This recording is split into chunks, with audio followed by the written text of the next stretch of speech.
ছাত্রলীগ এবং ইসলামী ছাত্র শিবির একই মুদ্রার এপিঠ ওপিঠ। কারো ভুয়া ফেসবুক পোস্টে কোনো রিপ্লাই আমি দিতে বাধ্য নই। এই উগ্র ডানপন্থাকে শিক্ষার্থীরা প্রত্যাখ্যান করবে বলে আমরা মনে করি। এটা শিক্ষার্থীরা বুঝে যে যাদের কোনো কাজ নাই তাদের কাছে হচ্ছে অন্যের কাছে ঝামেলা করা। 5 আগস্ট পরবর্তীতে একটা নিউ ভার্সনে নতুন আঙ্গিকে হলে হলে দখলদারিত্ব চলছে।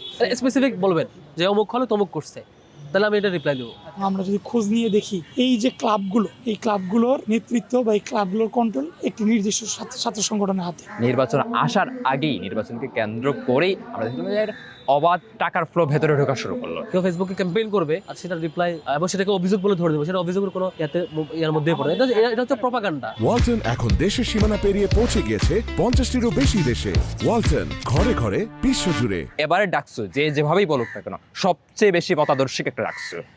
এই ডাকসুর ইতিহাসে, ঢাকা বিশ্ববিদ্যালয়ের ইতিহাসে এই পরিমাণ মতাদর্শিক কোনো ডাকসু বা আদর্শিক লড়াই ইতিপূর্বে কখনো হয় নাই।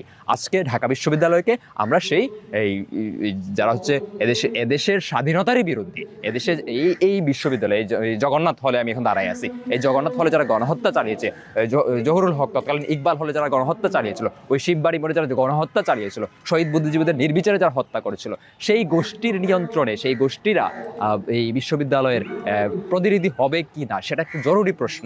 আমরা মনে করি এই বিশ্ববিদ্যালয়ের 40,000 শিক্ষার্থী সিংহভাগ না, আমরা মনে করি 40,000 শিক্ষার্থীই মূলত স্বাধীনতার পক্ষের শক্তি, মুক্তিযুদ্ধের পক্ষের শক্তি এবং উগ্র ডানপন্থার বিপক্ষের শক্তি। এবং এই উগ্র ডানপন্থাকে, স্বাধীনতা বিরোধী চক্রকে এই বিশ্ববিদ্যালয় থেকে আমরা বিশ্ববিদ্যালয়ের যে ছাত্র প্রতিনিধি হওয়া থেকে এই শিক্ষার্থীরা তারা প্রত্যাখ্যান করবে বলে আমরা মনে করি। আমরা আগেও বলেছি ডাকসু নির্বাচন হবে ইনশাল্লাহ, এবং এটা নিয়ে কেউ ষড়যন্ত্র করলে সেই ষড়যন্ত্র সফল হবে না, সাকসেসফুল হবে না। এখানে দিন শেষে শিক্ষার্থীরা বিজয়ী হবে। আর ডাকসুতে কে জিতলো, কে হারলো, কে ভোট দিল এটা ম্যাটার করবে না। ম্যাটার করবে হচ্ছে শিক্ষার্থীরা ভোট দিতে পারলো কিনা, ডেমোক্রেটিক প্র্যাকটিস করতে পারলো কিনা। কোনো আমি ফরহাদ প্রার্থী হইতে পারলাম, ভোটার হইতে পারলাম না, জিতলাম না হারলাম, এটা যদি আমি আমার ইন্টেনশন আগে ডাকসু হবে কি হবে না পরিমাপ করি, তাহলে বুঝতে হবে আমার ব্যাড ইন্টেনশন আছে। এইভাবে কাউকে ব্যাড ইন্টেনশনের প্র্যাকটিস করতে দেওয়া যাবে না। ডাকসু হবে এবং ডাকসুতে শিক্ষার্থীদের মতের বহিঃপ্রকাশ যাতে রাইট অ্যাপ্রোচে করতে পারে সেই অধিকার নিশ্চিত আমরা সহযোগিতা করবো। ডাকসু নির্বাচন করে যারা শিক্ষার্থী বিচ্ছিন্ন তারা প্রপাগান্ডা করতেই পারে, এবং এই প্রপাগান্ডা শিক্ষার্থীরা আরও এটা শিক্ষার্থীরা বুঝে যে যাদের কোনো কাজ নাই তাদের কাছে হচ্ছে অন্যের কাছে ঝামেলা করা, তাদের কোনো এজেন্ডা নাই তাদের কাছে হচ্ছে অন্যের এজেন্ডায় ঝামেলা করা। আপনি প্রবলেম থাকলে, ফল্ট থাকলে, কোনো ভুল করে থাকলে সেটা শুধরাই দেন, কিন্তু এজেন্ডাবাজি করা যাবে না। 5 আগস্টের পর থেকে আমরা যেটা দেখতেছি যে হলে হলে একটা দখলদারিত্বের রাজনীতি শুরু হয়েছে, যেটা হলে একটা আনঅফিসিয়াল হল প্রতিনিধি বা ব্যাচ প্রতিনিধির মাধ্যমে যেটা শুরু হয়েছিল। পরবর্তীতে হলের কুইজ ক্লাব, হলের ডিবেটিং ক্লাব, হলের সাহিত্য সংসদ, হলের পরিবেশ ও দুর্যোগ ব্যবস্থাপনা ক্লাব, এরকম বিভিন্ন ক্লাবের নামে হলে হলে একটা দখলদারিত্ব শুরু হয়ে গেছে। এবং আমরা যদি খোঁজ নিয়ে দেখি এই যে ক্লাবগুলো, এই ক্লাবগুলোর নেতৃত্ব বা এই ক্লাবগুলোর কন্ট্রোল একটি নির্দিষ্ট ছাত্র সংগঠনের হাতে। স্পেসিফিক বলবেন যে অমুক হলে তমুক করছে, তাহলে আমি এটা রিপ্লাই দেবো। কারো ভুয়া ফেসবুক পোস্টে কোনো রিপ্লাই আমি দিতে বাধ্য নই। স্পেসিফিক বলবেন কোন হলে কারা করেছে, কোন ক্যাম্পাসে কারা করেছে, সেটা রিপ্লাই আমি নিশ্চয়ই দেবো। 71 সালে যারা গণহত্যা চালিয়েছিল তাদেরও আসলে এদেশের রাজনীতি, বিশ্ববিদ্যালয়ের রাজনীতি করার আসলে কোনো প্রকার নৈতিক অধিকার থাকে না। কিন্তু আমরা দেখতে পেয়েছি বাংলাদেশে এই 50 বছর পরেও এই ঢাকা বিশ্ববিদ্যালয়ে এসো এই যারা হচ্ছে এই দেশে গণহত্যা চালিয়েছিল, বিশ্ববিদ্যালয় গণহত্যা ছিল, তারাও নির্বাচনের তোড়জোড় শুরু করছে, বিশ্ববিদ্যালয় প্রশাসন তাদেরকে মাথায় তুলে নিয়ে যাচ্ছে। আমরা মনে করি গণহত্যাকারী সংগঠন ছাত্রলীগ এবং ইসলামী ছাত্র শিবির একই মুদ্রার এপিঠ ওপিঠ।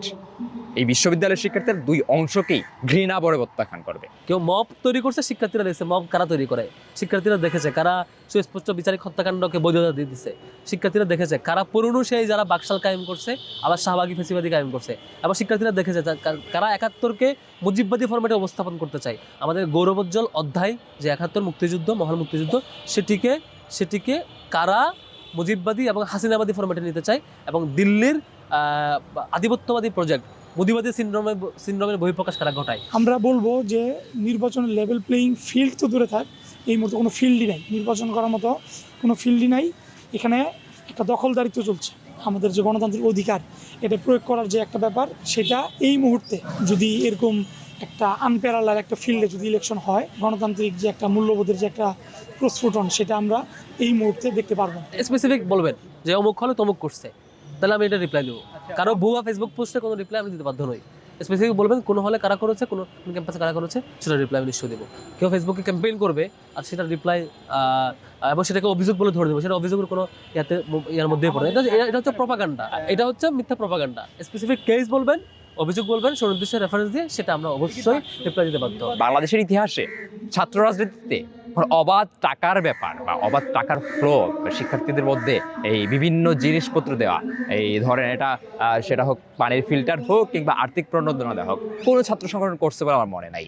ছাত্রলীগের ব্যাপার ভিন্ন, এদের তো আমরা বললাম এটা ইতিহাসের আস্থা করে নিক্ষিপ্ত হয়েছে, কিন্তু অন্য কোনো সংগঠন এই ধরনের কাজ করে না। কিন্তু আমরা এই বিশ্ববিদ্যালয়ে দেখতে পেলাম যে নির্বাচন আসার আগেই, নির্বাচনকে কেন্দ্র করেই আমরা দেখলাম যে অবাধ টাকার ফ্লো ভেতরে ঢোকা শুরু করলো।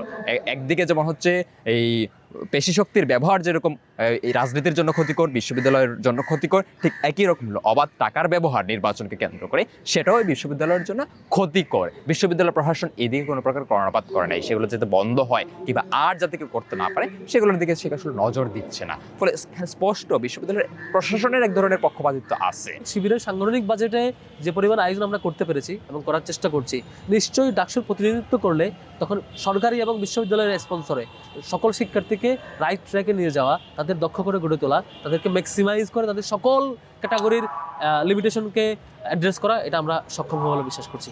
আমরা ইতিপূর্বে যা বড় বড় প্রোগ্রাম করেছি, আয়োজন করেছি, ছোট পরিসরে শিক্ষাবৃত্তি করেছি, বড় পরিসরে আয়োজন করেছি, এগুলো ছিল জাস্ট হচ্ছে কিছু ফর্মালিটিস বা ছোটো ছোটো প্রোগ্রাম।